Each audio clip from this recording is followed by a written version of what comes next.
Les propos tenus en gage c'est que sont notaires. Ça veut dire Moutoua lobby bakamnaye a la conviction au etindi ya loba yango. Tellement yo za sûr que makamu yo lobby eza vérité. Na comme selon la sécurité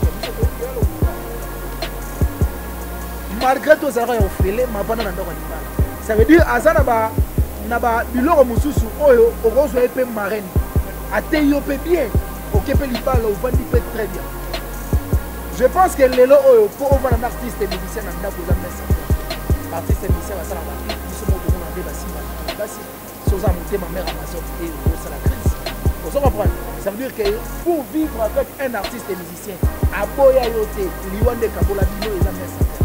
Il y a une édition, Bakari Moko dit Bazou dans le chanceté, il y a vos banda, bataille et Bélé Nibala. Critiquer Libala, la place est à quoi encourager. Pas qu'à Canette, et ça au biseau de Moni.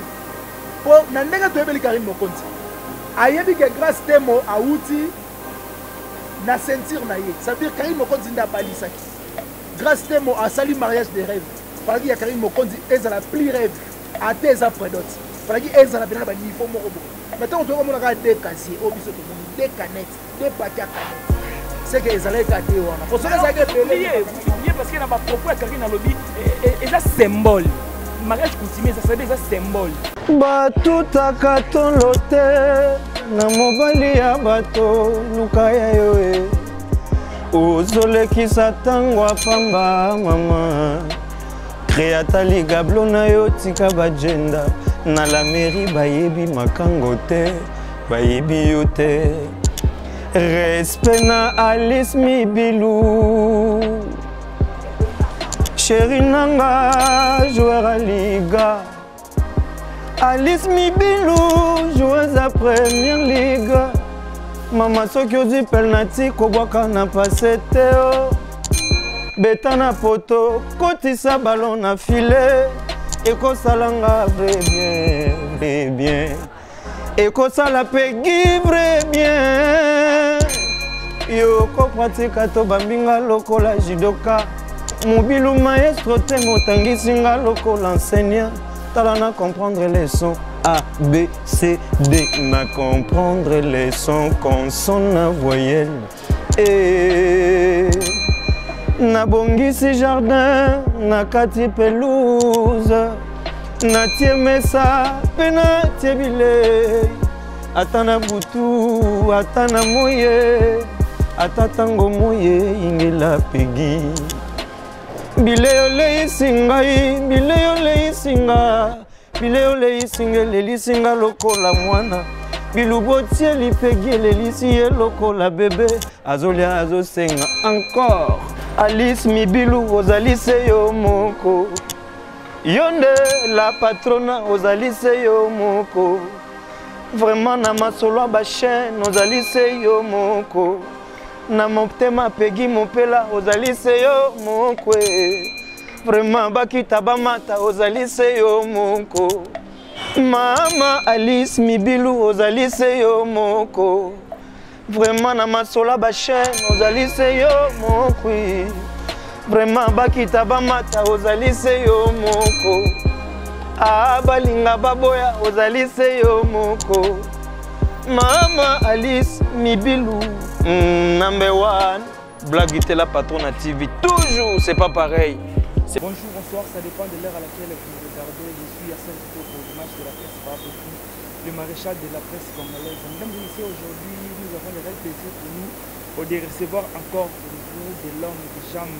Lui, il est en train de collaborer avec Manik de John, la reine de l'internet. Alors Toyambi de longue jambe pour la actualité. Ces derniers temps, on n'a pas compris Tomoni Karim Mokonzi na Manik de John peut Mboabou. Karim a traité Manik de John de tout sauf rien. Alors, de longue jambe, Adam Oyo a collaboré, a travaillé, a Manik de John, comme Manik de John toujours occasion où Yamba était vu qu'il y avait une occupation de Yamba semaine prochaine. Récupérer dans de longue jambe, Tonga, Topeta Masolo, Kati, Toyeba, et Bandi Nengeni, Nanya Bani Kotunga. Pourquoi pas toucher avec clan Wenge? Tout le Bélapé concert a fallu pour avoir dans stade à Marty. Tout le Bélara Bartit en général. Parce que ces derniers temps, c'est comme si Nengi Batubazo Manik de John, on y a sa tendance à la toyebite est-ce que comme ozongela ko lobila fali to ezalaka ba spéculation oyo spéculer na internet. Merci l'abonné fidèle ya Alice Mibulu, la patronne, merci à les boss Peggy Mopela, garçon capable, merci à vous. Mbalobi so ngo sala bâtiment na yo, bâtiment peinture, bande, carrelage. N'hésitez pas à contacter Maître Peggy Mopela en France. Numéro est affiché, on n'a jamais dessiné. Prix abordable. Alors c'est la salle, oh, il y a bureau, na studio, na chambre, partout, bâtiment. Peggy Mopela.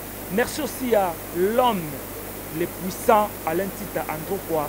L'homme, c'est l'homme au cœur, on a code des verrouillages à Londres, Alain Tita Androquois. Merci à vous. La beauté, Lady B, Benita, Belinda, la verte, à Birmingham, merci à vous, la femme de l'homme, mais aussi Kapinga. Pourquoi pas aussi à Maman Jeanne Moussa ou Katumbaï en direct à Londres. Merci à vous. Montréal et Victoire Likunde, avec votre permission, au fond de la mission, on a recevoir mon invité de longue jambe. Bonjour. Ouais, bonjour Arsène Kitoko, bonjour aussi abonné puis à Alice à midi de télévision. On a porté l'occasion pour laquelle ça fait mot la patronne.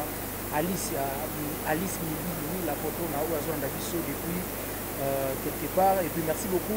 Na batutu zo s'abonner massivement à Alice Mibili, ça va kitoko. Et puis vous savez que s'abonner à Manique de John Tokos officiel aux chaîne Impact na idéologie des cadres de baka et ça la vraiment kitoko makasi. Dès qu'on va la continuer, je ne vais pas commencer l'émission sans pour autant dire merci à la reine de l'internet, Majegan, Maj, Mama Kipabita. Général Warrior, Massassi Kalikile, on a Nzambe Internet parce que sans maniquer l'Internet, Internet est les années. Naïbsaka prochainement, au Yebsa Ngaïke, oh, on va pas comprendre sans maniquer l'Internet.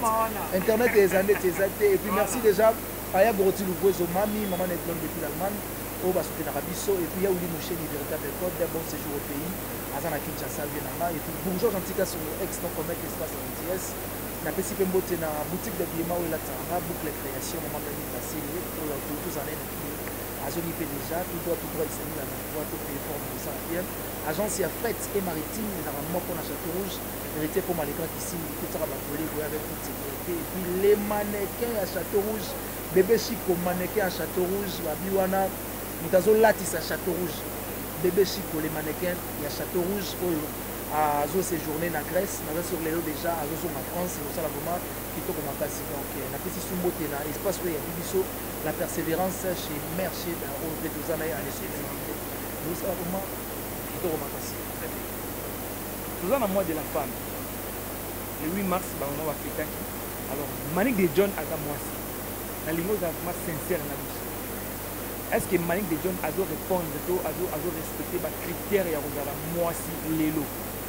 Oui, elles ont respecté les critères et Rosala Moisi Lelo. Je dirais oui parce que na slogan, je n'ai pas aussi il est temps pour suivre un slogan et année Oyo pour la maman mais je pense que ceux qui n'ont revenir vraiment parmi Tamsou Oyo ils ont déjà que maman n'a papa tout comme on a parlé. Ça veut dire maman Lukambongo, papa peut Lukambongo tout ça qui ça pour bien-être et à foyer. C'est-à-dire que Manique de John déjà ça là. Ça déjà maman veuve Oyo asungaka orphelin ya yemoko na propre moyen na yemoko, ça veut dire qu'elle a un tongo à se laver à tête en famille avec le la banane au bazar orphelin de père balia bazala bien et puis voilà ba fasté sur hôtel presque pas bien on comprend les gars mon bien que santé na yepé relaxé que mutaza na poche ça veut dire so moni pe anando on comprend que bazana maman quoi zo répondre les critères nyonso o ezo senga bazala ba na chic bazala bien donc ça va je dirais que oui Manique de John a zo répondre les critères au moins si ya lelo a zo senga. J'aimerais avoir votre côté na ben il y a ma solo on a yambelio de longue jambe na linga ota na milieu ya musique na ba chanteuse banani ba ça la fierté ya basi toké na chronique na télé en général internet na télévision locale banani ba ça la fierté ya kibo Moisi. Bon na musique déjà ba ça la fierté ya ba maman bah ça a déjà belé pour dire que déjà maman Tchalamouana, maman Biliabel, bah ça a déjà fierté, il y a Moisi ou à ça la musique. Ça veut dire na kala toé baga basi bah ça la musique bah ça va goûter laissé bazaka basi moko boye oyo okozwaka otiki mais bamama wana baprena biso ke mwasi oyo asalaka musique akozala mpe mama ya ndaku akozala mpe na bana azolandela makambo ya bana na palais donc na département wana déjà ça va mais na chronique mpe bazali parce que soki otali bamama na biso lokola bamami lela yafa asalaka déjà mosala na ye ntango ozomona ye ozocomprendre bango ke mama oyo aza mama moko responsable pas seulement au total mais au fond pe azalaka déjà responsable et puis baza ebele pour citer Tamsou Keyena. Alors on a internet olongoli Manick de John. Bon on a internet longola Manick de John je dirais Cynthia Kapashi na posaka ye makasi asalaka mosala na ye bien soko moni ye bozo comprendre que c'est une femme qui réfléchit vraiment très bien, trop bien même. Et puis, qui encore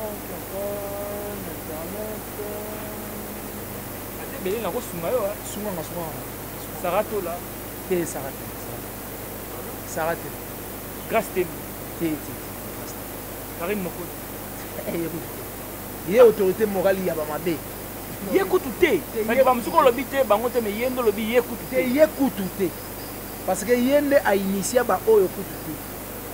On a lobby té. Initié. Na angle ndeti ya moi s'il faut aux soumise, moi s'il faut aux attendre, moi s'il faut aux sans liberté. Ça veut dire là où il y a beaucoup de gens au rose en la réserve, il y a Koloba, tout y a quoi agir. Donc il y a déjà un département en Abomango. Tant que déjà moi si un département en Abomango a perdu déjà des critères clés au rose à la avant d'en alibala, avant d'appeler mon bali 10 ans 15 ans. Ça veut dire qu'on va dans la mibali au momentanément. Ça veut dire que tu as pour siko mais lobby trop comme ça. Quand tu parles à comment na balate, à comment na mobali momentanément mais Karine Mokonzi a aussi ko bala. Tout à l'heure que moni ba vidéo eza na internet, Mokonzi a bali. Tout ça là bozo dénigrer li bala na yeto boza contre nango. Maintenant on a lobby déjà momentanément ça veut dire mutu a changé déjà 4 et 5 libali. Azana facilité comme on a 6 7 8 tellement envie à rappeler chiffre rond a roya na 10. C'est normal. Azana tigre simbate, azana dondie simbate, azana simbate, si qu'est-ce qui prouve que oh simba. Vous comprenez? Mais là ils ont prouvé biso que ego simba. Selon vous, c'est yé mutoza fautif to libali ne ba ozala mabe envers yé. Te naza sûr que yé naza fautif. Yé naza fautif. Azana fille mo insolente.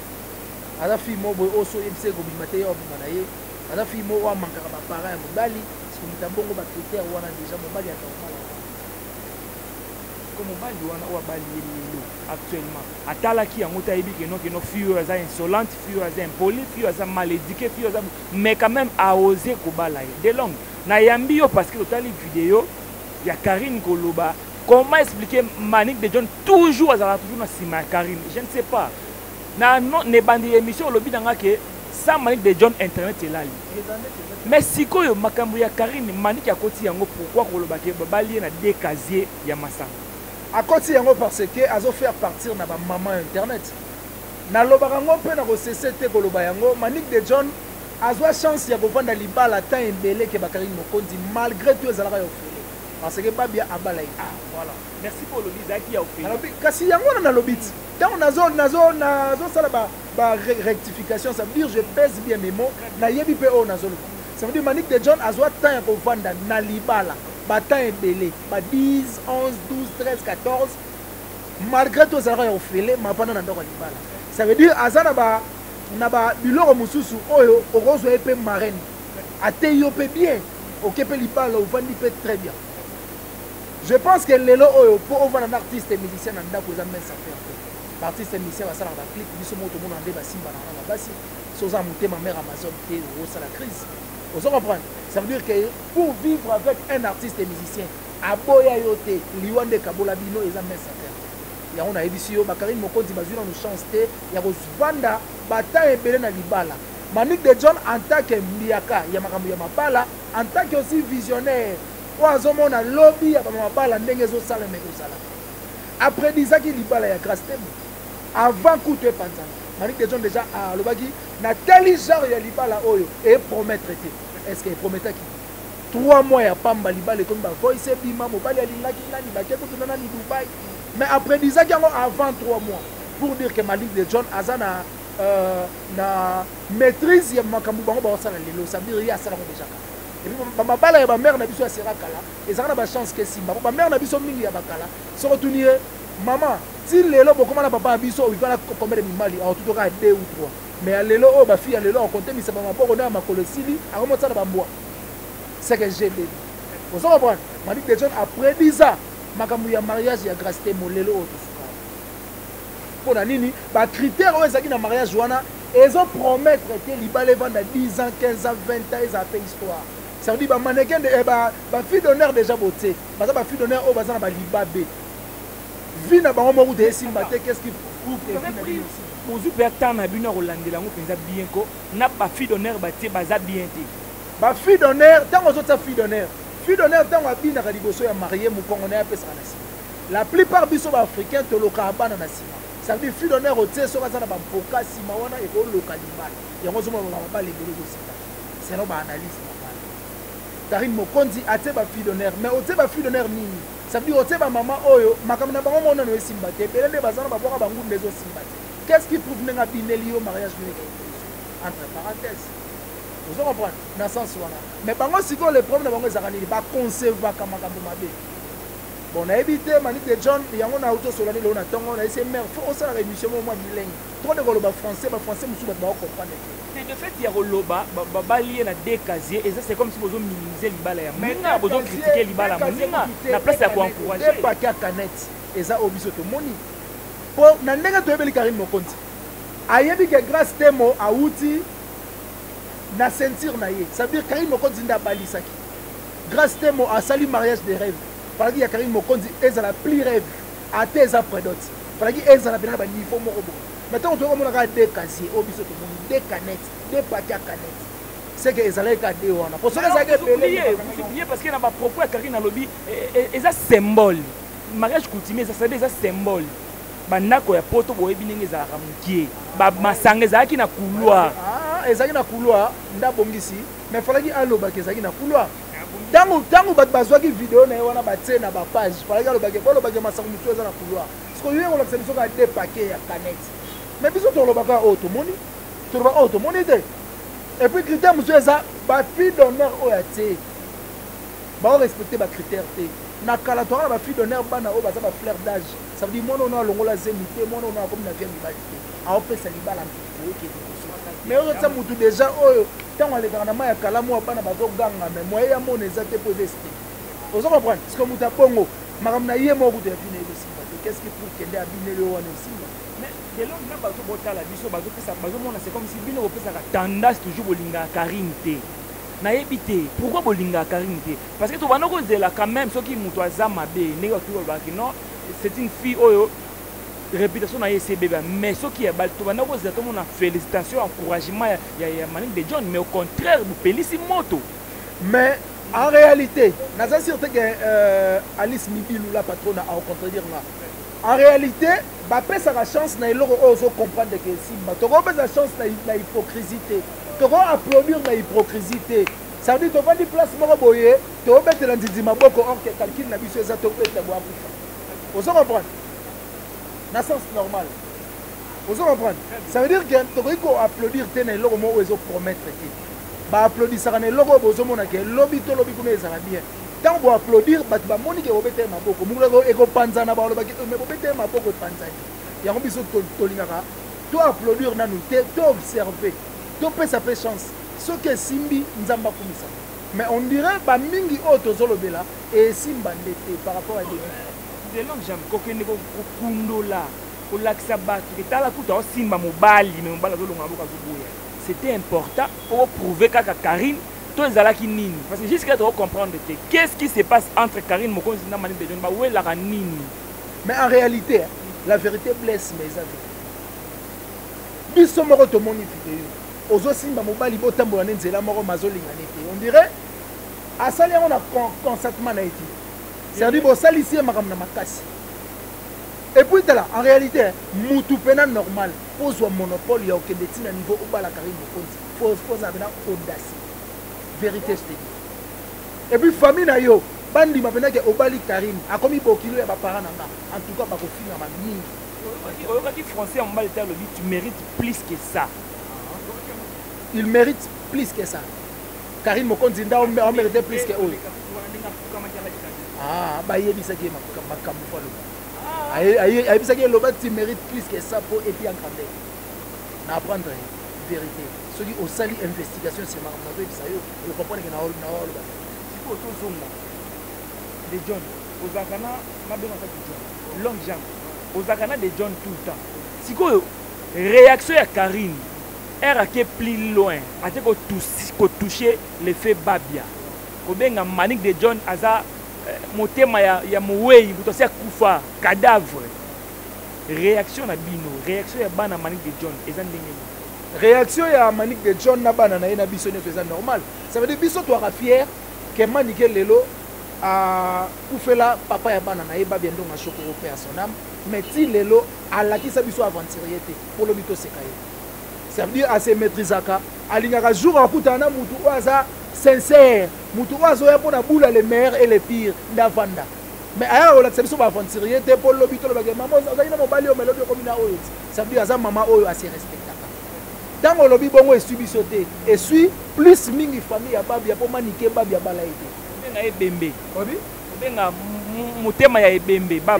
déranger. Ça veut dire que au Suisse, si Moutema ya maniqué, parce que maniqué de John Babala était pas battu. Au Suisse, si Moutema ya famille à Babia. Il y a un moment où qui s'injure à intervenir parce que Ayébike, on y a touché, on a un grand frère, malgré tout, Azali. Mais Manik de John, au conflit, na ye loko morote na vina o les nyonso bo film na ka asadapta na. O babia kufa amesana. O amela ka drogue amesana. O amela bombe amesana. O ye mutaboma babi amesana ngo. Donc ça veut dire nyonso o ko film na ye za mite pino mo mesana na ngo te amesana na mabete. Amesana na eloko o ye ayebi keza yango te na bino bo ko misango yango. Ça veut dire il faut nandi ma propos na bino parce que les propos tenus en gage c'est que son notaire. Ça veut dire Moutoua lobi bakamnaye a la conviction au etindi ya loba yango. Tellement yo assure que makamu yo lobi eza vérité. Na comme selon la sécurité mais biso be ya lokuta. De longues jambes bato belé bazo zela pe soué bato belé za ba mona pe manique de John abalité.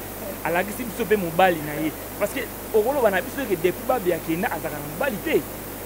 Pourquoi Azolo a sauté mobali na ye que projet moko pe bozali à venir.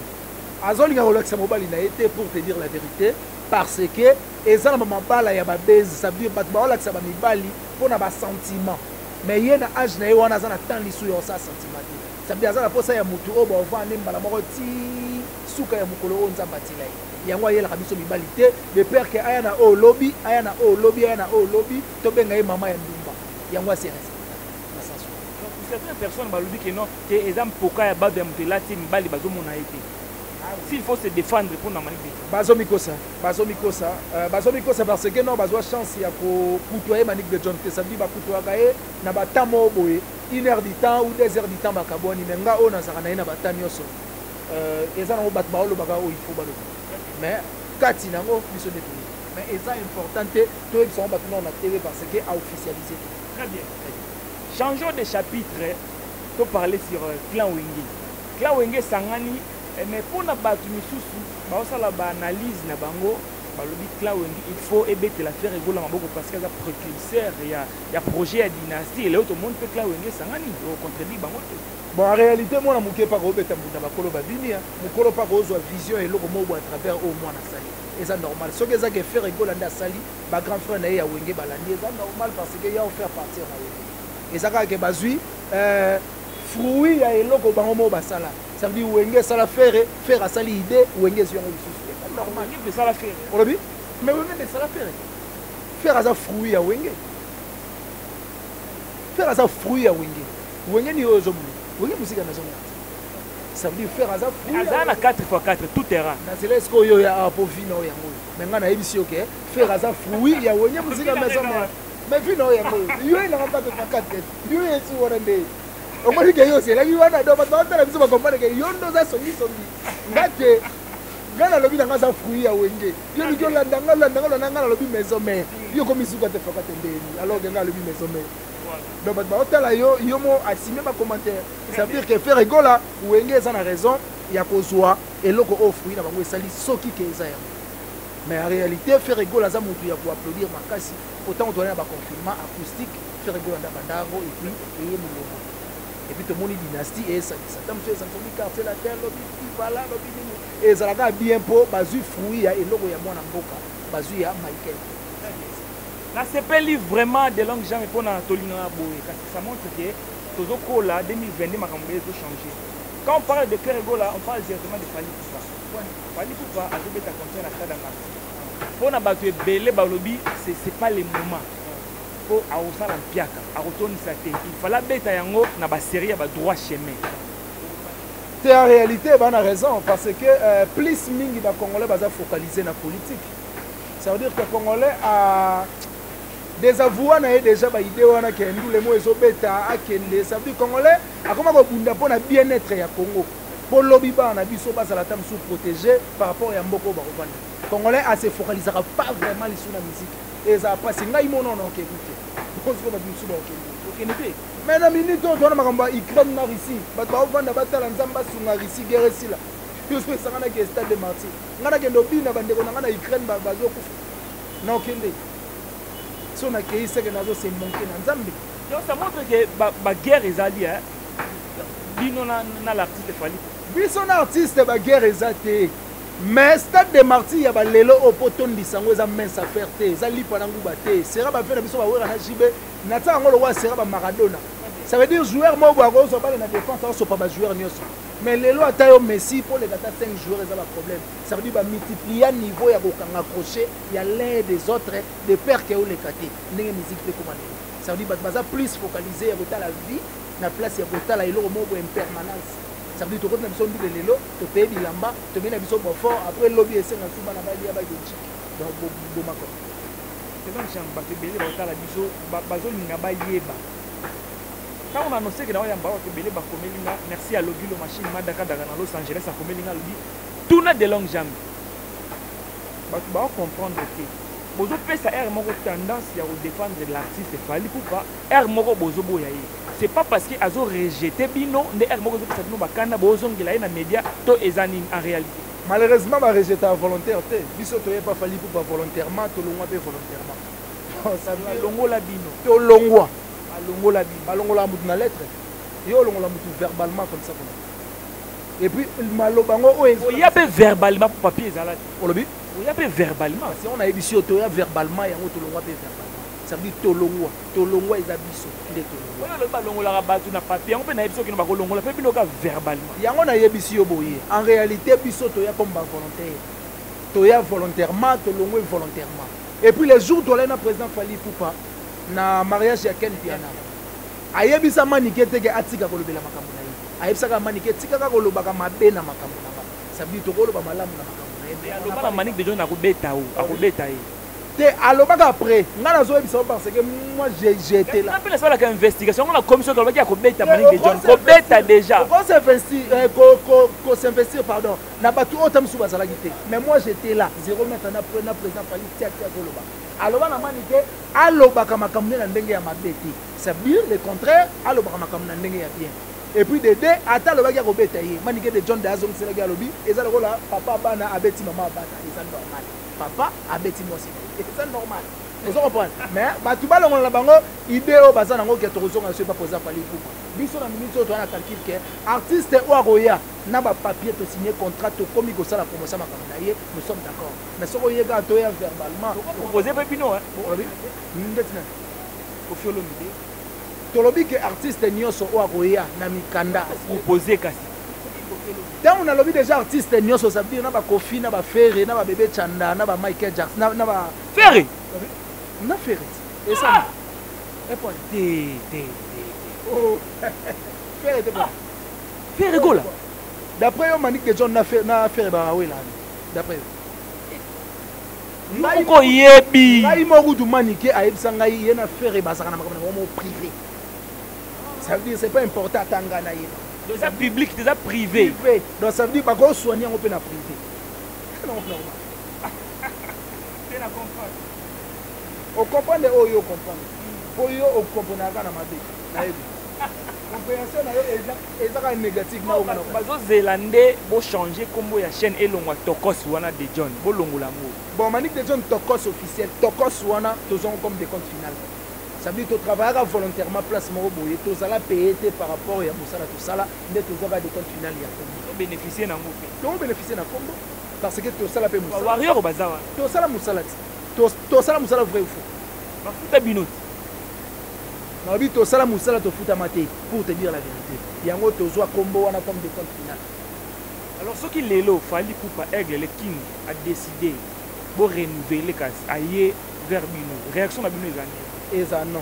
Toi on attend on a les soucis. Toi là pour ça tout changer par artiste. Qu'est-ce que vous reprochez à Fali Coupa? Bon, tu reproches à quoi que Rose a un problème sur Benny Baroé sur Tokos, c'est un peu ça. À toi on a problème avec Tokos. À toi le maman Koufi Tokos. Attends, Tokos. Tokos. Oh maman d'Angalé, maman d'Angalé, mais Tokos. C'est sinon. C'est Tokos qui faut aider sa maman. Bouclons l'émission Tomoni Grand P et Doxy Baye Namboka. Pour yo ba apporter ni Namboka. Bon pour nanga Edoxy na Grand P ba apporter oyo gouverneur ayebi ba apporter. Mais visiblement bo biso to mona biso ba apporter. Fallait ba zona bango ta Karine ya Mado bazuna DJ Kolombo ba rotsa bango ba sel na bango jewa. Pour na bango balinga mutu mo agayara ya na mutu mo akonda. Bokozo DJ wana wabina Kolombo aye bote wana na Karine ya Mado mbumezali. Aye wana ba sel na bango lokwa Edoxy na Grand P. Eleki dango. Mais qu'on soit caché pour l'ongola koya bon total nanwa. Merci beaucoup de longues jambes. Nous sommes arrivés à la fin. Alors batte belé batalio de partout. Concernant la reine de l'internet Manique de John. Ouais normalement merci parce que bah pesa nga opportunité au talanga bandeliti sous examen sa fierté. Merci Nabino batutu bo talanga vraiment bandeliti sous en tout cas. Je vous remercie, merci.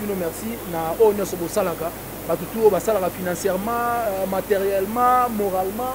En tout cas, merci na bino na o tout bozo sala. Merci aussi na Arcel Kitoko na ko se déplacer ça mais sa fierté, ko se déplacer une équipe mobimba ya la patronne Alice Mibi Bobo quand on a visite. En tout cas, très ravi et puis merci na assistance ya Mère Cheda, la persévérance la patronne appelle sous to betazan to betana koto yo sala bien. Et puis, merci à Bébé Chico, mannequin à Château Rouge. On a un partenaire à Mikolo. On a côté on a dit moi je salama. On comprend que c'est Bébé Chico, mannequin à Château Rouge. Et puis merci à boutique d'habillement Boucle Création où les maradis longs jamté. Mère Azagi na Kinia, merci à Baplan parce que Mikolo Benanda va moins s'attirer et ça l'a bien. Et puis merci à l'agence fret et maritime. Ils ont vraiment hérité pour Malika ici. Tout ça va polir avec toute sécurité. Il y a Willy Mouchen, une véritable code de bien dans un bon séjour au pays, avant la Kinshasa, et puis Bourgeois Gentil sur ex-notre maître espace à Mathias. On a maintenant donc Boudon qui vous quand il y a des longues jambes. Donc, on a boire à Rabango, on va poker ça là, à plaisir. Et puis, venant JB Koumalou, les vrais pétroliers de Dallas. Merci beaucoup pour la geste. Numéro est plus 243 90 69 092 17. Plus 243 90 69 092 17. On a béni de longues jambes pour la détail. Merci à la reine de l'internet, Majegan. Les longues jambes, souffler nga question moi que pas la beauté Constance j'aime, la perle est rare. Parce que souffler pas corridor Victor Likunde. Abina tunayo na nyos o manique ça na internet. Oyebi o ya ça là. Parce que internet est PC. Na nyos o manique de gens na ça na internet et PC stabilité. Ça veut dire YouTube est le roi mobile ya manique. Donc et PC soulagement mo boye o tam su mutamo kilo PC. Merci beaucoup. Voilà, nous sommes arrivés à la fin, tout est bien, qui finit bien. Je dis merci à des longues jambes d'avoir répondu à notre invitation. Manique de John, pour Yambayo, semaine prochaine, nous en avons na Alice Emily, la patronne. Merci à Peggy Mopé, la garçon capable, les boss, Alain Tita Androkoa, les puissants boss, je les confirme, Alain Tita Androkoa. Merci à vous, merci à ma fan. Il y a Arcel Kitoko. Merci aussi à Peter Ngoma, papa na Owen Motema et la grande dame Nacha Lutumba. Merci à mon vieux Christian Ngoma, le roi célèbre à Paris, Motema Malou Bokomo. Merci à vous, Fiston Lubamba, 4 saisons, mais c'est propre. Merci à vous. Elton Diogo R9 en direct na France, mon pote. Merci à vous, Francis Boavi d'Apanzou, charge mondiale. Merci à vous. Merci aussi à Maman Dieu Mobeton, la grande dame. Merci Naba. abonnés fidèles et Alice Mimbo s'abonner toujours à Waka, vous ne serez pas dessus. DJ Fire Béton de London, merci à vous. Quant à moi, je vous retrouve très prochainement. Invitez-moi pourquoi pas à un numéro. Mon corridor Victoire Likunde derrière la caméra. Bye bye.